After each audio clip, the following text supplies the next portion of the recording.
Should you sell your Mavic Air 2 and upgrade to the Mini 3 Pro?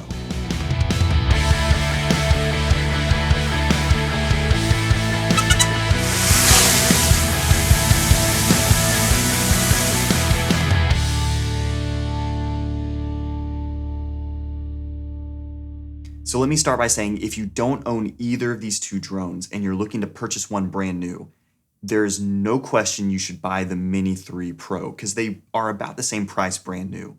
But my question is, if you already own the Mavic Air 2, should you sell it and upgrade to the Mini 3 Pro?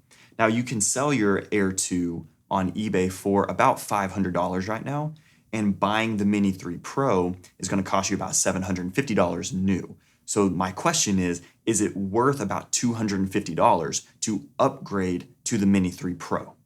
So I'm going to share with you what I think some of the main differences are between the two, and then you can decide whether or not that's worth it to sell your drone and upgrade to the Mini 3 Pro. So the first difference is the overall weight of the drone. The Mavic Air 2 weighs 570 grams, while the Mini 3 Pro weighs 249 grams. Now, being under 250 grams does make some of the rules for registering your drone easier with the Mini 3 Pro, but that doesn't really matter to me too much. I don't mind to register my drone. The main thing is the Mini 3 Pro is smaller and lighter, and so it's really nice to have the smaller drone when you're traveling around. It takes up less space in the camera bag, and it doesn't weigh as much.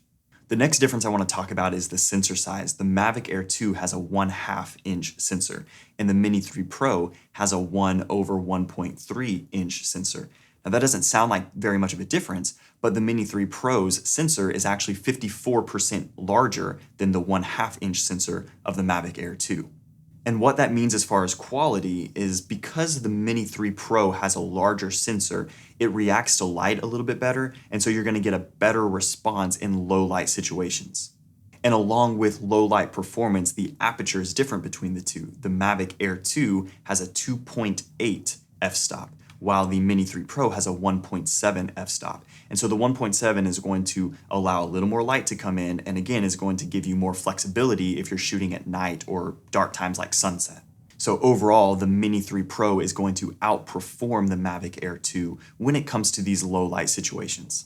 And another really cool feature with the Mini 3 Pro is you now have the ability, once again, to shoot in true vertical mode. So if you're shooting for Instagram stories or YouTube shorts, you have the option now to actually film in full 4K vertical. If you wanted to shoot full 4K on the Mavic Air 2 and then crop in to a vertical shot, you would have to zoom in about 1.8 times as much to fill the entire screen on a 4K vertical shot.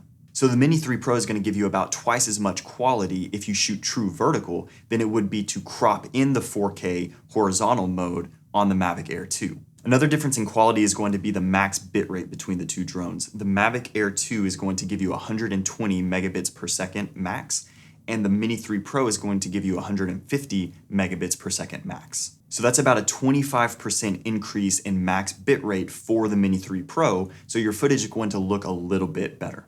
So both of these drones can shoot HDR, and both of these drones can shoot D-Cine-like footage, but only the Mini 3 Pro can do both of these at the same time. So when shooting with the Mavic Air 2, you have to choose between shooting in high dynamic range mode or shooting in the D-Cine-like mode, which gives you a nice boost in dynamic range. So with the Mini 3 Pro and its dual ISO, you're essentially exposing for the highlights and exposing for the shadows at the same time and merging those videos together in HDR mode to give you a really nice dynamic range. And because you can do that at the same time as shooting in the D-Cine-like, which gives you a little bit more dynamic range to work with, the Mini 3 Pro is going to have a much higher dynamic range than what the Mavic Air 2 is going to have. And my favorite upgrade for the Mini 3 Pro is when you shoot in D-Cine-like, you're getting 10-bit color versus the 8-bit color that you're getting in the Mavic Air 2. Now, the difference between 8-bit color and 10-bit color might not sound like very much, but it's the difference between the Mavic Air 2 can see a little over 16 million colors, and the Mini 3 Pro can see over 1 billion colors. So a lot of the banding issues I get with 8-bit color with the Mavic Air 2, especially in the gradients of the sky, I don't have those problems with the Mini 3 Pro and the 10-bit color. So there's a lot of other differences between these two drones, but the ones that I listed are the main ones that helped me decide to sell my Mavic Air 2 and to make my Mini 3 Pro the new drone that I use to film. I hope this has made your decision-making process a little bit easier. If it has, be sure to like this video, and if you haven't already, subscribe to my channel so you can see more videos like this one. So thank you guys for watching, and I'll see you next time.